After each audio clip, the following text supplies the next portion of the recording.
what's your take on how companies should approach this data privacy and the kind of governance changes around things like data portability, as just one example? So what you've described actually is a number of actions, or as Judith put it, a number of policies. These are policies being set by a regulator. The only thing about the GDPR is it's set as an absolute across harmonizing, if you like, the legislation across all the states of the EU. What it doesn't describe in the GDPR is how you're meant to affect it.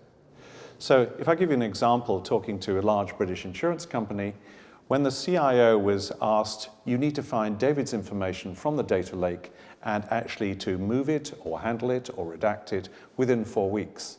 His response was, I have a data lake of something like 25 years. I have very little chance of ever meeting that. But the point was, and you used the word a moment ago, really about the upsides in relation to GDPR compliance. What he said to himself was, if I use an analogy, if you've got a needle in a haystack, what are the 2 machines you want?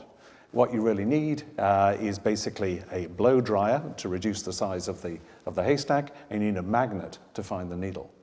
And that's, if you like, in relation to this insurance company. What he said was, if I'm going to find this PII, I need to reduce the amount of the data lake.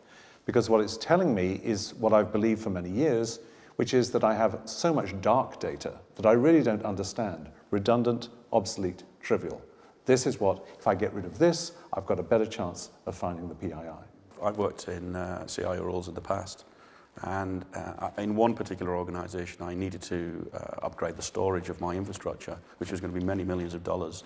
When we actually started looking at the data that we had and stored, about 70 to 80% of it we never needed. We didn't require to keep it.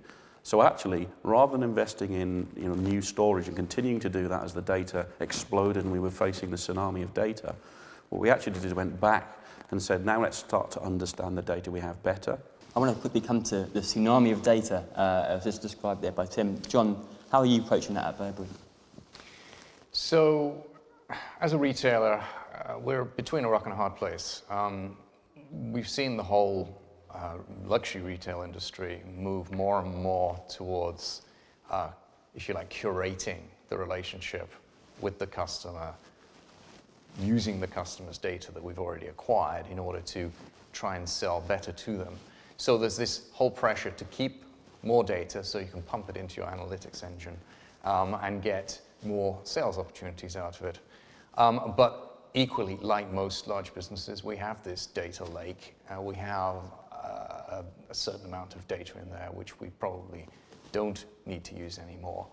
So what, for us, is most important is that dialogue at the top of the company to draw some principles which lay out, whether we should be keeping data, whether we should do some sort of great data cleanse. And we're going through that key decision-making process at the moment. And it really is a big business decision that has to be led from the top.